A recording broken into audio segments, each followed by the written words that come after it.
Greetings. Welcome to ITR Live. I'm your host, Chris Hagenow, and we are live here in the Hendrickson Library at the Center for the Preservation of Western Civilization at ITR World Headquarters in Central Iowa. You've got John Hendrickson, myself here again today, ready to thrill and excite on the gold standard in Iowa conservative entertainment. John's got notes, which ought to spells trouble for those of you that want to get in and out of this podcast in a brief 20 or 25 minutes. We might be here a while today, folks. But no apologies here. John, we've talked a little bit about the upcoming 2026 elections, which haven't really started. But you know what has started? The 2028 Iowa caucuses. Yes, yeah. So we're just going to fast forward right past the upcoming gubernatorial race, Senate race, all that business, because Rand Paul was in town last night. You know what? We need a sound effect of the, what's the sound of the Kentucky Derby starting? Wrong!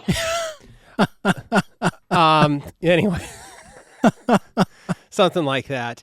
But anyway, so Rand Paul's in town. And look, every time anybody thinks about Iowa at the federal level, I mean, I think that the joke is, well, they're running. Mm-hmm. I don't know if Rand Paul's running for president or not, but we like Rand Paul. Yes, yeah. Yeah, I mean, in all seriousness, a very important voice in conservatism and in what's going on at the federal level. We have spent quite a bit of time lamenting some of the very things that he talked about when he was here in town. Specifically, debt and spending, the tax bill. Any thoughts on any of that? I mean, did you read any of this? I did. Did you see any of it? I mean, give me your thoughts on that. I wish I would have known about it because I would like to have attended. It did seem sort of. I usually, and maybe I should notice because he spoke at Dallas County Republicans. Yeah. But it was not all that widely promoted. No. Okay, I would love to have been able to hear him speak, but from what I read in the Register's coverage of it, I mean, I think he has a very good point. And of course, he was talking about the big, beautiful bill that has just passed the House and is in the Senate now that basically does not necessarily cut spending, and that we have a serious problem with our deficits and the national debt approaching $38 trillion. And of course, Paul isn't the only one saying this, but you have people like Congressman Thomas Massey and Senator Ron Johnson of Wisconsin also saying that as well, that these in a sense are phony cuts that probably are not going to happen. That spending is actually going to continue to increase. Well, the article I'm reading from is from the Des Moines Register, but the bill, and we've talked about this, does cut some Medicaid dollars, does cut into SNAP, food stamp dollars, but still adds to the national debt over the next decade, although at a much slower pace than we saw during the Biden administration. But he said some things when he was here, John, and I want to mention this because I want to get your take on it, that fit squarely into some of the things that we were talking about on the last episode about the lack of political will to address the federal debt. He referred to the spending cuts in the bill as wimpy and anemic. Fair enough. Yeah. He said the president keeps saying we can't do anything to Medicaid. If we can't do anything to Medicaid, we're not going to do anything to Medicare. We're not doing anything to Social Security, and that's a large chunk of all of our federal spending. I think Senator Paul's point is if you aren't willing to look at entitlements, how are you ever going to actually remedy this problem? I think he's absolutely right. And then he goes on later on to say, talking about actually block granting some of the spending to the states, which we would love to see happen. Yes, yeah. And then his comment here is, we need people in your state legislature who are brave enough to take it on and just say we can do it. That's where I depart a little bit here with, I don't depart from him, but he's wanting to block grant in the states the spending on things like Medicaid, so that we can find state legislators who are brave enough to take on the spending problem. Meanwhile, he serves in a body that is renowned for lack of political will to take on any of those things. So I get it, and maybe he's right, but why can't we have that kind of political will in the chamber in which this authority currently is vested? Yeah. I don't know. That's a good point, and it also this is the mess we're in because if you block grant, which is a lot better than having all these strings and rules attached, but the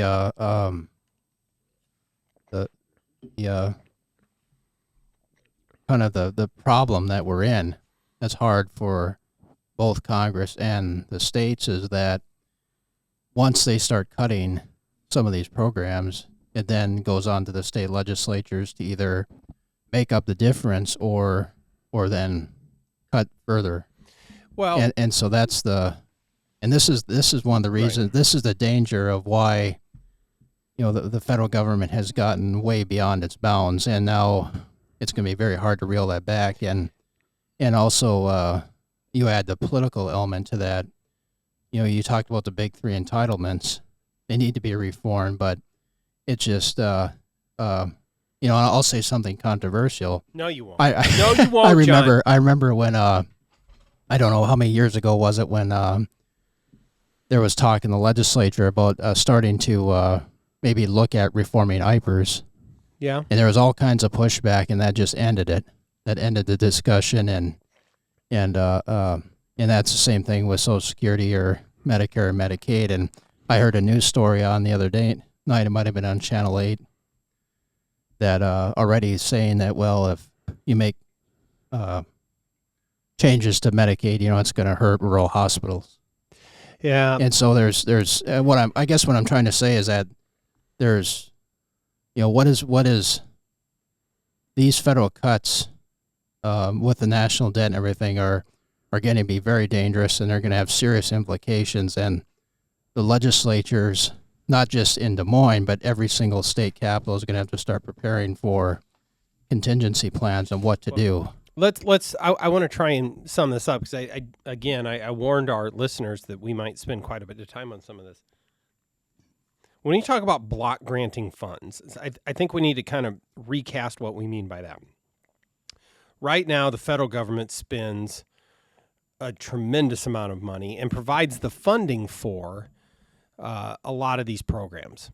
Medicaid, which is administered largely at the state level, and education dollars. We saw that with Elon Musk and Doge and some of the ideas of that.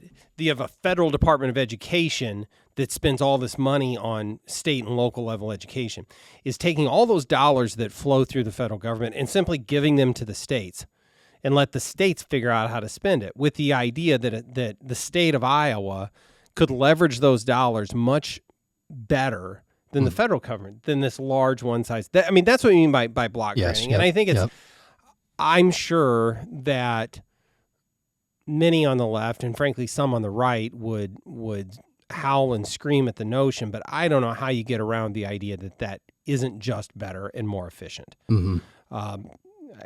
But anyway, be that as it may, that's the idea of block granting. But John, you were... And I'm a huge proponent of federalism. We've talked about it here. It's been a project that we've worked on. But there is one very big caveat in that whole idea of block granting, or federalism in general, is that what if they don't give us the whole amount? Yes. Or they block grant what they're spending now and say, keep doing it. And then when they need to make budget cuts, that 100% becomes 90% or 80%. And now states are left with the obligation to do all of this stuff and not as much of the money as they were promised. That's a real problem. That's right, yeah. And we've already seen it happen once, what happened with Medicaid expansion. Yes, yep. Absolutely right. Here's the dollars, states. If you will expand your Medicaid program and cover all these additional people, you can have the dollars. And then we come, and then they trim it back, and now the states are on the hook for a bigger share of this and having to fund a population. And Iowa being one of them that is now on the hook for more Medicaid spending, and left wondering, was that really ever the right thing to do in the first place? or were we just in a hurry to find the dollars? Yeah. So anyway, love having Senator Paul out elevating these issues. We need to have a bigger conversation about the size of the federal government, the size of the debt, and he has been a consistent voice on that for a long time. Yeah. So anyway, yes, absolutely. Okay. So now that we've kicked off the 2028 caucuses, let's shift gears and come back around to the governor's race. And John, we talk a lot in pre-production meetings about who's running on the Republican side, and it looks like only one main candidate on the Democrat side, which is State Auditor Rob Sand. But I don't know if you saw this, but there was a piece in Bleeding Heartland, and if you're not familiar, Bleeding Heartland being the probably the biggest progressive blog in the state, and it was a guest piece in there that was the title of this is Iowans Can't Afford to Run a Fence-Sitting Democrat, and proceeds to run a criticism of Auditor Sand and why he should not be the Democratic nominee for governor. So I'm sure that Auditor Sand would love to have a wide open lane to run all the way through to the general election and not have to actually own any of the policy positions of the progressive left. But here's at least one voice trying to hold his feet to the fire on what his party actually believes. Did you read this? I did not. No. I even told you we were going to cover this. I give you homework, and you come up with all these notes, and you haven't even read the article. Okay, John, whatever. I'm going to tell you what's in the article. How's that? To summarize it. And I have a question about it, too. Okay, good. Well, I'm here for that. Just based off your comment. It says, talks about Kim Reynolds not seeking re-election and so on and so forth. Unfortunately, Rob Sand is not offering a real alternative to the party in power.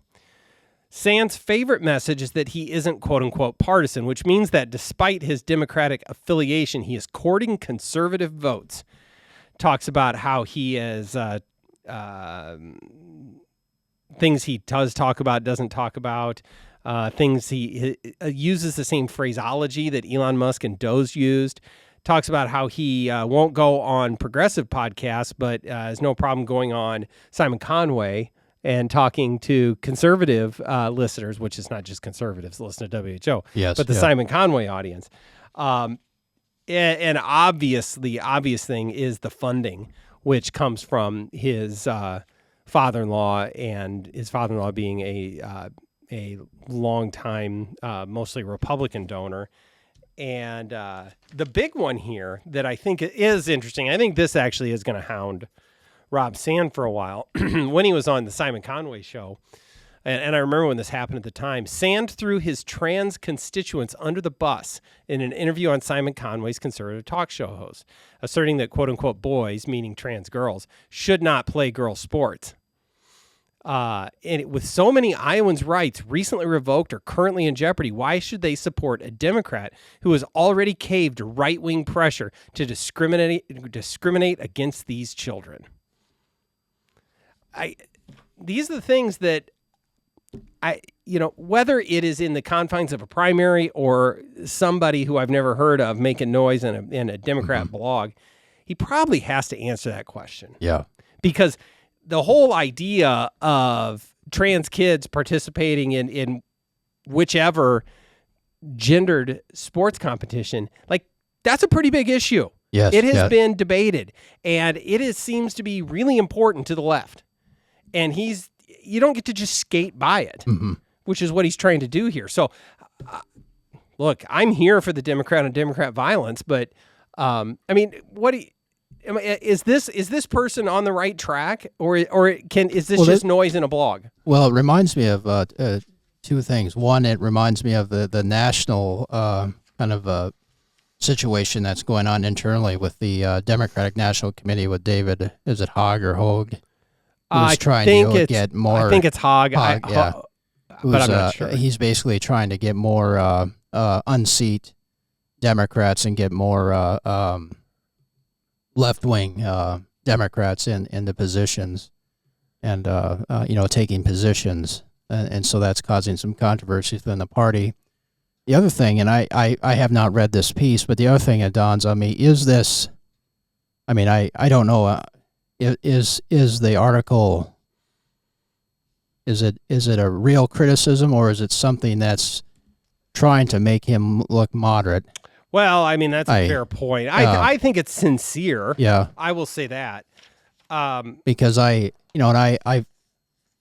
think there's going to be a push by Democrats that's going to kind of focus on the, Mayor Pete kind of did this, trying to come out as a moderate, and then certainly Tim Walz did, when Tim Walz famously would wear his NRA hat and camo and be the blue dog conservative Democrat, which he wasn't. I mean, it was a Halloween costume for a Bernie Sanders liberal, and and so when I see something like this, maybe it's just I'm being too cynical, but I think, is this an effort also to try to paint Sand as more of a centrist by saying, well, the left isn't happy with him either. So that I understand what you're saying. I think this particular writer is really trying to push him to the left. There's a line at the end here that I agree with much of the spirit of this. So moderation is not what this moment calls for. The Iowa Democratic Party has been fading into obsolescence using this strategy for years. I'm not sure I quite agree with that, because just the fights that they've chosen to fight at the state level. If there is ever going to be an effective opposition party in the state again, at a minimum, the left of center in Iowa needs a candidate who is actually openly the opposition. Because this has been a criticism I've had of Republicans when they are out of power. Mm. If given, and I've thought this for years, when Republicans try to run really squishy campaigns focused on how much money they're going to give on education funding or whatever, if you give somebody the choice between a Democrat and a Republican that's acting like a Democrat, why not just vote for the real deal? Yeah. And I think that's what this person is trying to say is, given the choice between voting for a Republican, which, we're going to get a decidedly right of center candidate no matter who wins this primary. If you give choice between that and a Democrat that's acting like a Republican on several issues, why not just actually vote for the Republican? Yeah. I think that's a fair point. Yes, now, that doesn't mean, if I was a James Carville trying to craft strategy for them, I don't think that means you go all the way out in the wing. But I do think you need to carve out some pretty strong positions in places you're distinct from it. Yeah. Okay, I have to bring this up, though, because we touched on this in the pre-production meeting, and you and the others weren't up to speed on it, but all of the work that the Democrats are doing right now to try and learn how to talk to male voters. Yeah. Have you seen this? So it's like they're trying to find the right code words, or maybe it's the stupid camo hats or something. Yeah. And look, from my point of view, it's just they've completely lost the plot.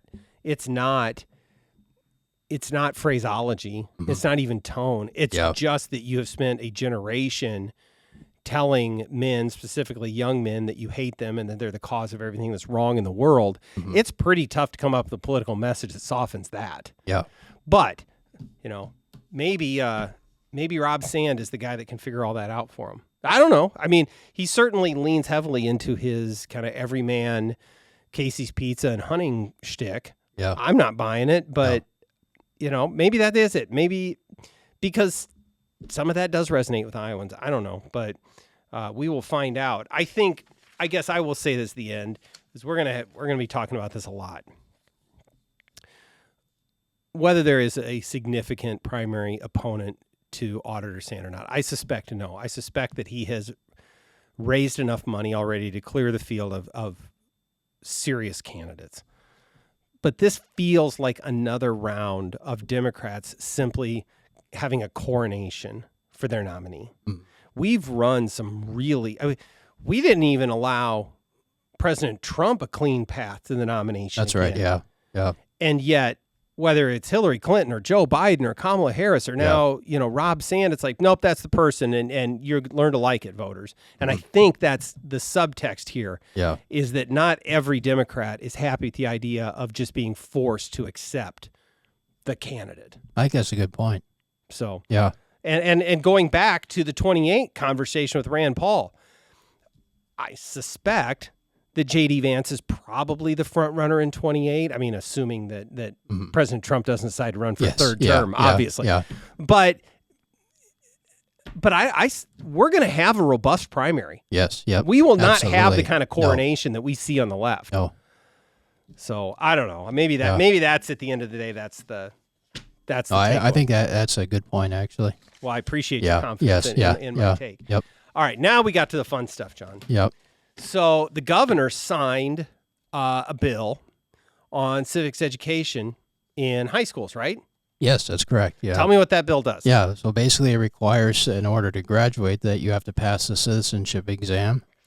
And the reason for this is there's been this has been going on for decades. Just a drastic decline in civic education, where we're seeing people leave. Graduate from high school and even from college that are just very ignorant on basic knowledge of American history and American government. And you could even throw Western civilization in that as well. And so the idea here was in order to one step to try to correct this problem is, students should be able to pass the citizenship test, just like if you're going to become a citizen. I mean, it's a basic short test. I think that's right. Obviously, there were education groups on the left that opposed this. I suppose it's some sort of curriculum mandate or something. I'm not quite sure, but they didn't like it. But several other states have this requirement. Yes, yeah. We're not the only ones, including I think Wisconsin was one of the states on the list. Have you ever taken the citizenship exam? I have, yeah. You have? Yeah. I was hoping you'd say no, because I went through it, and I wanted to quiz you on it. I knew you were going to do You what? I knew you were going to probably do that. All right, we're done. Thanks for joining us. We'll see you next time. No, okay. I'm doing this anyway, John. Yeah. I'm going to put you on the spot, because I do have some questions out of this I want to ask you. Yeah. So I've got what is pretty much the entire 100-question exam, and some of these are very, I hope everyone knows this. What is the supreme law of the land? It's the Constitution. It's the Constitution, all right? We ought to be able to get that. Yeah. Okay. I'm not going to ask you to recite the First Amendment, but there's a lot of First Amendment questions in here. Who is in charge? Here's question 15 on the one that I have. Who is in charge of the executive branch? The president. You sure about that? I just going through the previous administration. Well, are we sure that the president was in charge of the executive branch of the United States government?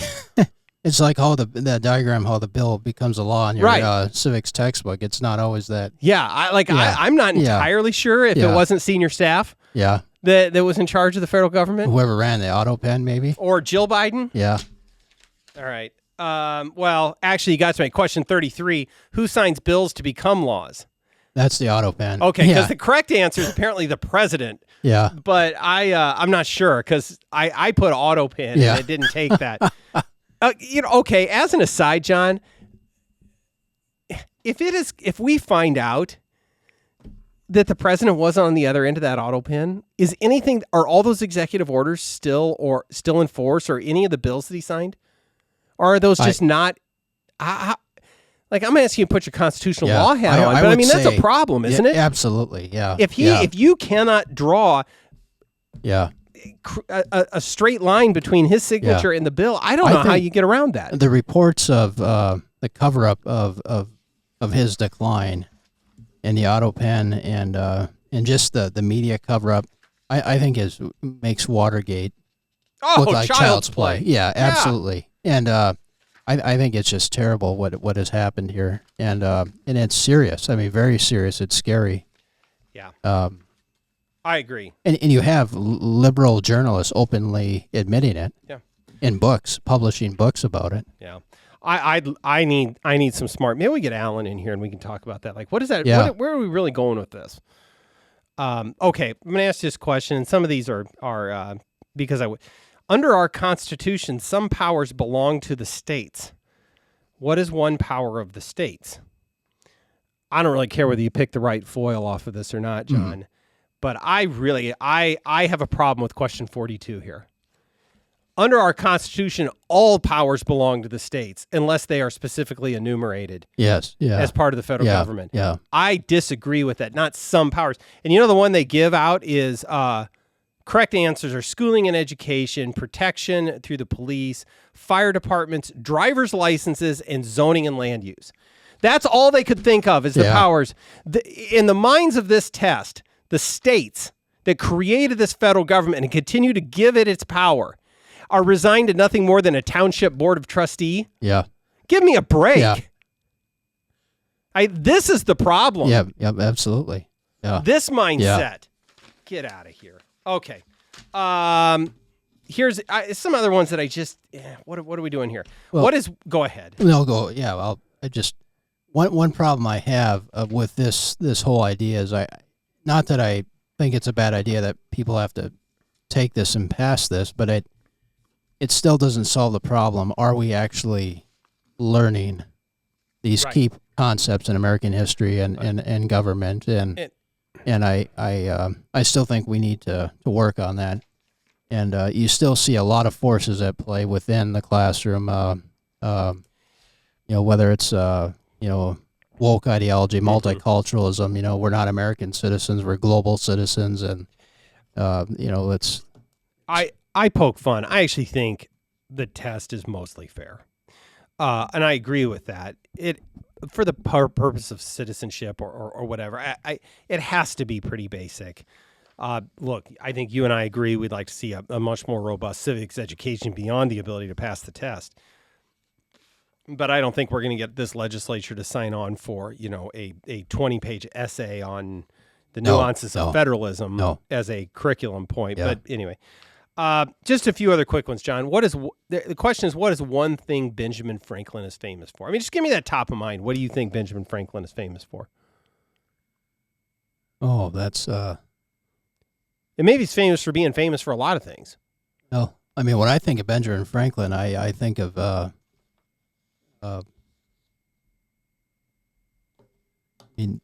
first thing that comes to mind is his request to open with prayer at the Constitutional Convention, but that's probably not an option on that list. No, it's not. Yeah. The answer that I saw given most often when I was taking the sample test is that he was a U.S. diplomat. Okay, fine. Yes, he was.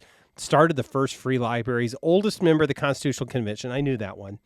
I think the fact that he was a member of that convention is significant. Yes, yeah. First Postmaster General of the United States, whatever. Writer of Poor Richard's Almanac, fine, whatever. Benjamin Franklin did a lot of things, and I don't know. It's an awkward question. The one that I didn't care for very much, maybe it was just in the context of the other options, but we talk about Indian heritage in our land and some of this other stuff, but one where we can't quite call out something. What major event happened on September 11th, 2001 in the United States? The correct answer is terrorists attacked the United States. We can call out anybody else by group, but it's just terrorists. We don't make any distinction between what kind of terrorists they are. It's just terrorists. General terrorists. Just terrorists. Yeah. Okay, last question, John, because I know our listeners are probably wanting to, I don't know, they got things to do. Name one problem that led to the Civil War. Oh boy, that's I'll just say the answer probably there is slavery. I mean, but that's actually one of the answers. Yeah, and there are other ways you could get this right, John. Yeah, and this is where I'm leaving on a high note. There's states' rights, secession, free trade was an issue. Economic reasons. Yep. Three acceptable answers here are slavery, states' rights, and economic reasons. Yeah. And listeners, I want you to know that John is a Civil War historian. Legitimately, the books that we have around here, the Hendrickson Library, there's a lot on the Civil War. John has brought us Gettysburg cookies. like we get a healthy dose of this around here, Yes, and so yeah, I think it's not the same. That it's not that he's out, flying the Southern flag or anything, but he has a lot of well-informed thoughts and understands that I'm speaking for you, John. Understands Yes, there's more to the Civil War than slavery, although slavery was a huge part of it. Absolutely, yeah. So it was a war of ideas. Yeah. Are you encouraged by that? I am. Yes. That you could. Yeah. I thought you would be. Yeah. Yeah. No good. Anything else you want to add on civics education or? Well, I mean, this is one issue I'm very passionate about, and something because I've been teaching since 2006, and I've seen this up close, and it's just, to me, it's frightening because there's just I've seen students, and I teach undergraduates, and that cannot even identify the three branches of government. Yeah, and how can we continue as a country when you have that kind of ignorance, and then when you don't have an appreciation, and then also on top of that, when you have the culture within public education, higher education, where you have teachers that are so left that they're teaching kids to hate the country. Yeah. And I borrowed this from the special collections of the library. Really? I couldn't believe they let me bring this up here because it was in the special collections. So I'm not familiar with the special collections. I just wanted to read a section if I could. I know our listeners are All right, probably wanting good. us to conclude, but What are we reading? Are you going to tell us what we're reading from? oh or yes, wait until yeah. the end? This is The Death of the West by Pat Buchanan. Oh, okay, good. I appreciate that the library has the gold leaf Pat Buchanan. Yeah, and a leather exactly. cover. Yeah, leather bound Pat Buchanan. And this comes from the chapter, The War Against the Past. How does one sever a people's roots? Answer, destroy its memory. Deny a people the knowledge of who they are and where they come from. Destroy the record of a people's past. Leave it in ignorance of who its ancestors were and what they did, and one can fill the empty vessels of their souls with a new history, as in 1984. Dishonor or disgrace a nation's heroes, and you can demoralize its people. Yeah. And I could go on. I mean, but that's exactly what's happening. Yeah. Yeah. That is not a book that's available for checkout. No. At the library. No. All right. Well, good. Those are wise words, and Buchanan is always welcome here on the ITR Live podcast. All right. I do have one more thing if there's time. No, there's. Yeah. Oh, John, we got time. Yeah. And this is another quiz. Okay. Oh, good listener quiz. Yeah. We need a jingle for it. Yeah. Okay. I got a font is small here because I had to photocopy this, but trying to.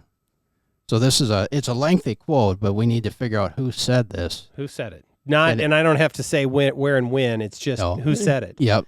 Okay. And maybe guess the time frame, but it has to do with taxes. And here's the quote. Just one word or two on taxes. The taxes that all of us pay toward the cost of government of all kinds. Well, I know something of taxes. For 3 long years, I have been going up and down this country preaching that government, federal and state and local, costs too much. I shall not stop that preaching. As an immediate program of action, we must abolish useless offices. We must eliminate actual functions of government, functions, in fact, that are not definitely essential to the continuance of government. We must merge. We must consolidate subdivisions of government, and like the private citizens, give up luxuries which we can no longer afford. By our example at Washington itself, we shall have the opportunity of pointing the way of economy to local government. I have a guess, but I'll wait. I want our listeners to guess. It's a good one. Yeah. That's a good one. All right. Well, there you have it. Let us know where you're at. Usually the winner of these contests is Representative Bill Gustav. We're still looking for someone besides Bill to win one of these, but he's a 2-time winner of the Hendrickson Trivia Challenge. Yeah. All right. Thank you, John. Thanks, folks. Don't forget to like and subscribe. Don't forget to tell your friends. Leave us a positive review. And with all that, we will see you next time on ITR Live.